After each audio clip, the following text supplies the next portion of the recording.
Bonjour à toutes et à tous les amis, j'espère que vous vous portez bien, que vous vous préparez pour cette grosse éclipse qui arrive là le 29, c'est-à-dire dans quelques jours et que je suis rappelé à venir communiquer. Je voulais faire une pause, mais l'esprit me demande de continuer à communiquer. C'est essentiellement pour ancrer des énergies, partager des idées, hein, prenez ce qui résonne avec vous.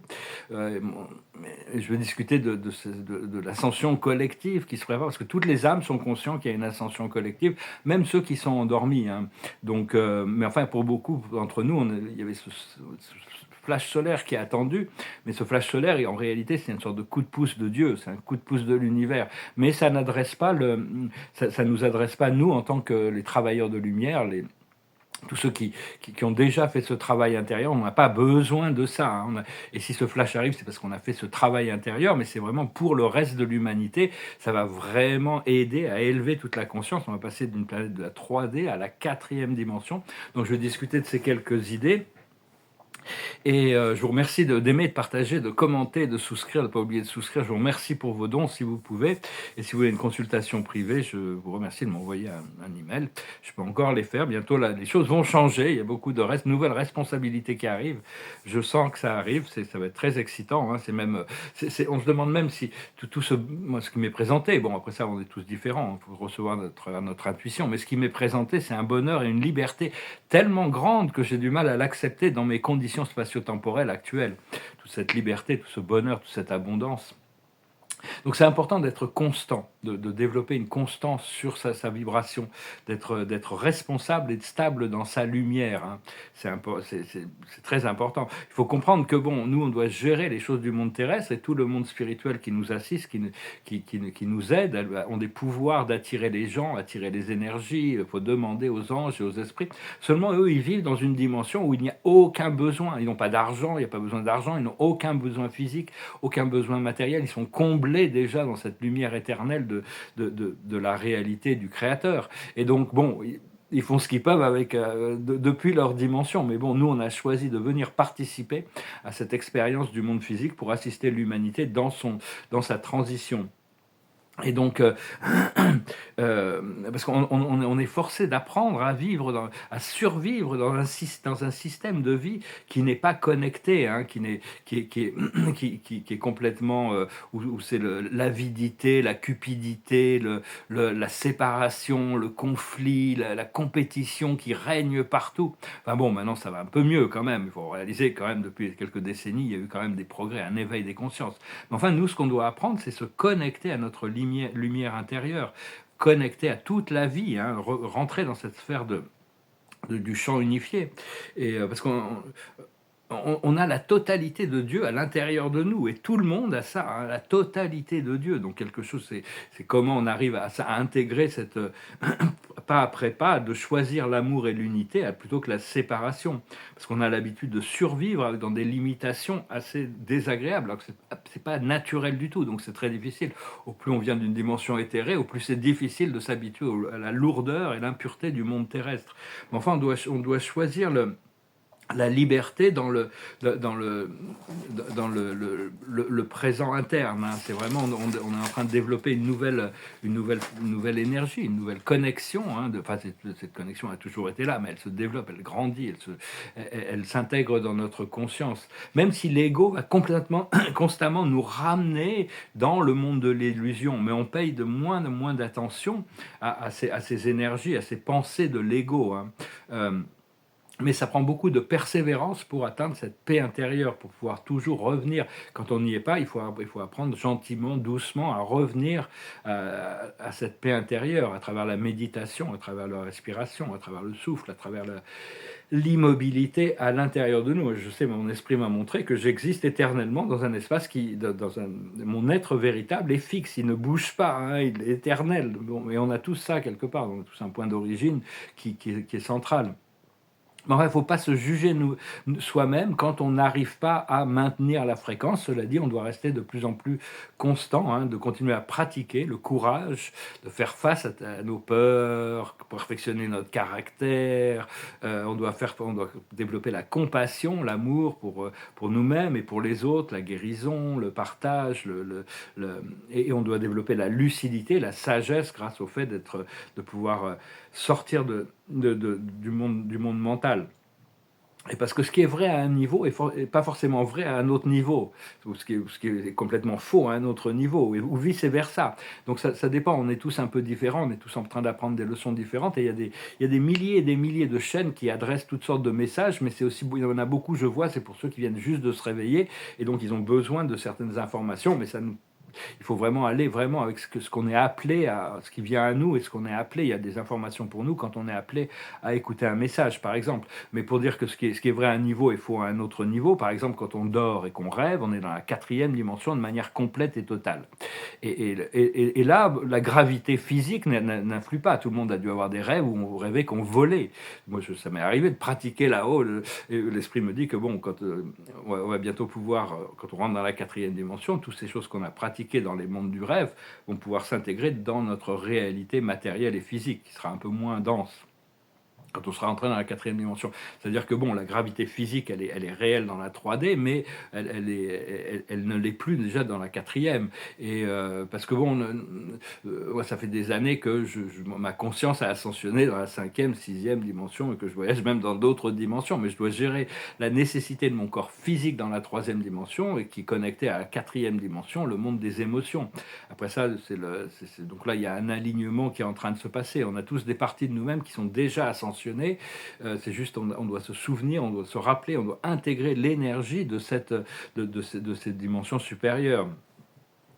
Et comprendre qu'il y avait un grand livre que j'avais lu dans les années 80, les années 80, ça s'appelait Le cours en miracle. C'était un gros livre, c'était une encyclopédie, moi je n'avais pas tout lu, mais bon. Et l'essence de ce livre, ce qui ça explique, c'est ce que l'on donne à quelqu'un, on le donne, on le fait pour tous. Ce que l'on fait pour une personne, on le fait pour tous. Si on fait du mal à quelqu'un, on fait du mal à tous. Si on fait du bien à quelqu'un, on fait du bien à tous. Parce qu'on est tous connectés. Hein. Donc c'est important de... Et quand on découvre quelque chose d'important, une vérité, c'est important de trouver des moyens de la partager, d'amener ces choses dans la conscience des autres, hein, pas de manière sans vouloir forcer les choses. C'est-à-dire que si quelqu'un est athée, c'est pas la peine. Pendant des années, j'essayais de faire un peu de prosélytisme, c'est-à-dire de rappeler l'existence de la grandiose existence de Dieu et de la vie éternelle à des gens qui étaient athées, c'est pas la peine, ça les met en colère et ça crée des conflits. Donc il faut arriver à adapter son discours quand même. Hein. Et je demande à ma présence, je suis, d'agir pour réaliser mes plus hauts rêves et pour mon plus haut bien et pour le plus haut bien de tous. Hein. On doit demander à notre présence, donner plus de pouvoir à cette présence dans notre conscience. Et ne pas laisser les doutes nous empêcher de savoir que le royaume de Dieu est déjà totalement à nous. Nous possédons déjà ce royaume de Dieu. C'est juste qu'il a besoin de s'intégrer dans notre conscience. Hein. Et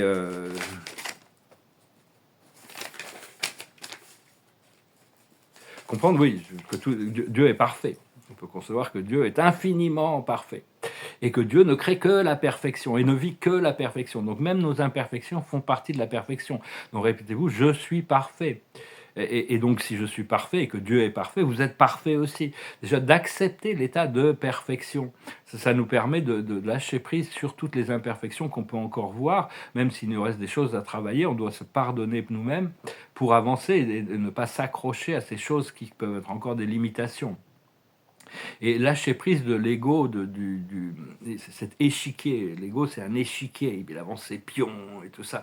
On doit vraiment on doit lâcher prise de tout ça, de toute cette dualité, même si on peut contempler ça, le grand échiquier, hein, dans un sens où les choses avancent et évoluent dans le monde de la dualité, mais on n'en fait plus partie. Et il n'y a aucune nécessité de s'auto-agrandir ou d'embellir la vérité. Hein. C'est des choses qu'on n'a vraiment pas besoin. Et laisser nos ressentis nous guider. C'est très important de repasser d'un monde purement mental à un monde de ressenti.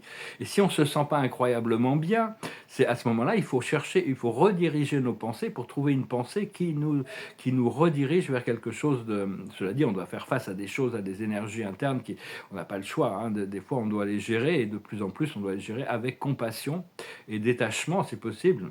Mais pas trop de détachement non plus, parce que si c'est des choses profondes, on doit les garder en fréquence. Et Personnellement, j'ai beaucoup d'anticipation par rapport à ce flash solaire, mais seulement, bon, ouais, en réalité, parce que ça vient, c'est parce que on a fait tout ce travail, mais on a déjà créé ça hein, à l'intérieur de nous, on n'en a pas besoin. Puis c'est pas une ascension gratuite pour tout, ça va juste faire élever les choses, ça va montrer le positif, le négatif, toutes ces choses vont remonter, ça va faciliter l'éveil collectif. Personnellement, j'attends pas le splash solaire, et j'attends pas l'ascension, et j'attends pas l'arrivée des extraterrestres. J'attends que mon mécène m'appelle pour démarrer mes projets, hein, d'être libéré financièrement. Il y a vraiment que ça c'est ça que j'attends en réalité. Mais parce que ce projet va vraiment pouvoir assister dans le démarrage d'une nouvelle renaissance hein, dans l'éveil collectif et de préparer le premier contact qui est quand même essentiel et l'âge d'or qui va suivre.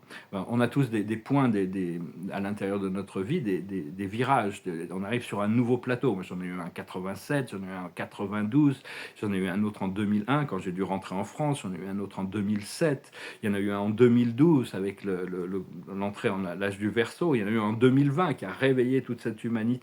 Puis moi, c'est un peu une descente aux enfers. Et puis là, en 2025, il y a tout un retour à la lumière.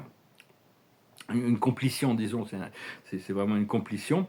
Donc, mais il faut s'attendre à de grandes révélations qui vont arriver cette année avec une accélération du flow et l'année prochaine aussi. Hein. Et donc, parce que l'humanité est en train de sortir de son ignorance. Il va y avoir, c'est l'ignorance quand même. Ils sont manipulés. Faut pas, on a tous été manipulés dans une matrice d'ignorance. C'est-à-dire que la connaissance de civilisation extraterrestre, c'est quand même important de savoir qu'on n'est pas seul dans l'univers. C'est quand même assez essentiel, la connaissance que la vie est éternelle. On ne peut pas mourir. C'est juste le corps physique est un véhicule biologique que l'on emprunte pour un temps. La connaissance du royaume intérieur, qui est déjà là présent. Hein. On doit penser à aller chercher cette vérité à l'intérieur de nous. Cela dit, on doit gérer des certitudes. Ça c'est des certitudes.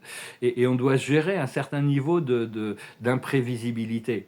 Il y a des choses qui semblent un peu imprévisibles, alors qu'en réalité, la plupart des choses sont déjà destinées. Mais l'esprit nous laisse croire tout ce que l'on peut avoir envie d'imaginer et de croire. Et on va revenir, beaucoup de gens commencent à s'intéresser à leur nature spirituelle. Et ça va prendre du temps, ça dépend du niveau d'évolution des âmes. Hein. Mais bon, personnellement, je pense que ce qu'on doit faire, ce qu'on doit chercher à faire, c'est se libérer soi-même et libérer toute la communauté, les 144 000, les travailleurs de lumière, hein, libérer tous ceux qui ont fait le travail intérieur pour qu'ils puissent mettre en place leur énergie de manière confortable pour assister l'éveil du collectif, pour créer un nouveau monde dans la quatrième dimension. La quatrième dimension, c'est le paradis par rapport à la troisième, pour éventuellement s'avancer vers le champ unifié de la cinquième dimension, et la sixième, où on n'aura carrément plus besoin de physicalité du tout. Mais comprendre qu'il y a beaucoup qui vont partir hein, dans ces prochaines années. Puis il y en a même des âmes qui sont dans le procédé d'ascension qui partent parce qu'ils veulent continuer là-haut sans la physicalité et les limitations du monde physique. Mais il y en a beaucoup qui vont partir aussi parce que leur âme a encore besoin du conflit, de l'ego, de la guerre, la brutalité, la violence pour apprendre des choses. Hein. Ils ne sont pas encore prêts à accepter que le vrai, le beau, le bien, l'amour de la vie. Et puis il y a beaucoup d'enfants qui naissent actuellement, qui sont très très avancés au niveau de l'âme. Enfin, le flash solaire, ça reste quand même le grand événement, hein, quand même, c'est pour l'ascension collective. Hein, donc, mais pour ça, il y a tout un procédé qui est en train de se passer par rapport à des alignements intérieurs, par rapport à des réalisations de plans d'âme qui doivent se réaliser avant. Tous les éléments doivent être en place parce que le plan de Dieu est en réalité tellement grandiose, on ne peut le concevoir que par rapport à notre propre individualité et continuer à recevoir les informations et se préparer pour assumer le rôle que l'univers nous demande, qui nous est révélé à travers notre intuition. Mais enfin, c'est vraiment trop vaste pour spéculer. Hein. Même les galactiques et les êtres célestes ne peuvent pas spéculer sur le moment exact du flash solaire. Il n'y a que peut-être les êtres qui vivent dans l'infini, hein, tous ceux qui sont un avec Dieu, qui peuvent déjà voir exactement, mais eux n'en parleront pas. Parce qu'au plus on s'avance, au plus on nous donne des responsabilités de protéger certains secrets, de rester discret par rapport à certaines choses pour ne pas interférer. Puis au bon moment, les choses se révèlent. Mais enfin, on a généré assez de lumière pour que ça puisse se passer. Donc on n'en a pas besoin, mais on se prépare quand même, et puis on le recevra quand il sera là, hein. De toute manière, ça va nous élever. Pour tous ceux qui ont fait le travail intérieur, ça va créer une fluidité énorme. Par contre, il y en a beaucoup qui risquent de résister, et leurs ombres vont remonter, mais ils ont besoin de ça aussi, et comprendre que tous les âmes sont prévus de se réveiller, tous ceux qui vont participer au bon moment, hein. Tout le monde, des fois, bon, il faut avoir de la compassion pour ceux qui commencent juste dans leur programme. Je suis connecté, j'ai des connexions d'âme profondes qui sont très très difficiles, et ouais, c'est très challenging pour moi. Mais bon, je m'aperçois que bon, c'est quand même c'est des choses qui sont prévues, qui sont alignées. Et bon, j'espère que ça va bien ça fait partie des incertitudes, des imprédictibilités. Mais bon, il y a des choses qu'on espère quand même qui vont s'aligner assez rapidement pour pouvoir rentrer dans la manifestation et l'expression de notre plus haute, de pouvoir rentrer dans la joie, l'amusement, le plaisir, le bonheur. Il va y avoir plein d'exprimes montre plein de choses. Je dis, ouais, bon, ok, je suis prêt. Ça se passe dans la matière, comment ça va s'intégrer dans la matière. Voilà les amis, j'espère que ce message aura été intéressant pour vous, hein. C'est vraiment on est vraiment en train on n'a pas besoin des événements cosmiques, ne font que assister. Les planètes sont là pour en assistance. Tout le soleil c'est le chef d'orchestre qui reçoit son énergie du grand soleil central, et tout ça, tout est coordonné à un niveau bien supérieur. Et on est à la fois, tout se passe à l'intérieur de notre point d'immobilité, à l'intérieur de cette divinité qui est au centre de nous-mêmes, hein, qui est omnicentrique, qui est partout en même temps. C'est un mot très intéressant, omnicentrique. Éventuellement, on va devenir omnicentrique. Une fois qu'on sera omnicentrique, notre conscience aura atteint le niveau universel. On ne pourra plus voyager, puisqu'on sera partout, mais on agira à un autre niveau. Donc voilà, hein. Alors, je tirais quelques cartes. L'observateur de la journée, pour finir. L'observateur de la journée, c'est l'île au trésor, hein, l'île au trésor. Le trésor, c'est un énorme, un immense, énorme trésor qui arrive à d'autres tortues, mais il arrive. La plus haute sagesse, c'est l'imagination. Continuez à cultiver votre imaginaire. Comme Einstein disait, l'imagination est plus puissante que la connaissance. C'est vraiment, après ça, l'univers vous aligne, il prend ce qui est le mieux dans l'imaginaire, parce qu'on est obligé de l'imaginer, on est obligé d'ouvrir, de chercher pour trouver, hein, quand même. Donc continuez à cultiver vos plus beaux rêves. Ce qu'il faut comprendre, c'est le yang. Quelle est l'action juste, l'action divine, la volonté divine, comment agir? On est déjà prêt. Bon, on peut abandonner les listes, parce que les choses ça va être naturel. Quand le moment arrive, on saura quoi faire, on s'est préparé pour ça. Mais enfin, c'est bien quand même d'avoir des stratégies, des plans et des objectifs, hein. C'est très important d'avoir des objectifs, parce que sinon on perd notre temps. C'était Sénèque qui disait, si on ne sait pas vers quel port on doit naviguer, aucun vent et aucune marée ne peut nous aider, hein. Donc quand même, gardez bien vos objectifs. Ce qu'il faut faire, c'est la co-création. On continue à co-créer avec toutes nos pensées, toutes nos émotions, tous nos échanges, toutes nos interactions, et qu'on crée aussi de plus en plus avec les parties ascensionnées de nous-mêmes. Et l'aboutissant, c'est bien, c'est le pourquoi. Il y a beaucoup de choses qui vont se révéler. Le pourquoi des choses, hein, pourquoi. C'est très important de comprendre les choses, mais il y a certaines choses qu'on ne peut pas toujours comprendre, ça se révèle progressivement. Et donc, il va y avoir beaucoup de révélations qui vont arriver. Il y a cette éclipse qui arrive dans quelques jours, et puis on est prêt pour ce nouveau tournant, ce nouveau plateau qui se prépare devant nous. Je vous remercie pour tout. Je vous remercie de laisser des commentaires. Ça me fait toujours plaisir de voir comment ces choses résonnent avec vous. Je vais me poser la question sur les âmes sœurs, les âmes jumelles. Les âmes jumelles, c'est un phénomène qui ne peut fonctionner que dans la 5D, hein, quand on est unifié. Sinon, c'est vraiment, ça pousse tous nos boutons, et c'est très très désagréable. Mais il y a des parties, quand les âmes sont très avancées, elles peuvent accepter de s'incarner dans plusieurs corps à la fois. Et on a aussi des âmes jumelles qui sont ascensionnées, qui sont restées là-haut, qui peuvent descendre. Et puis il y a des âmes sœurs aussi, des âmes avec qui on a fait un long parcours. On les connaît très très bien parce qu'on a vécu ensemble pendant très longtemps. On a toute une histoire au niveau de notre âme. Donc tout ça, ça va se révéler, hein, c'est progressivement. Je vous remercie, je vous salue, je vous remercie pour vos likes, pour vos partages aussi, partagez, et pour vos commentaires. Je vous remercie de ne pas oublier de souscrire. Je vous remercie pour vos dons. Je vous souhaite une excellente journée. Namaste.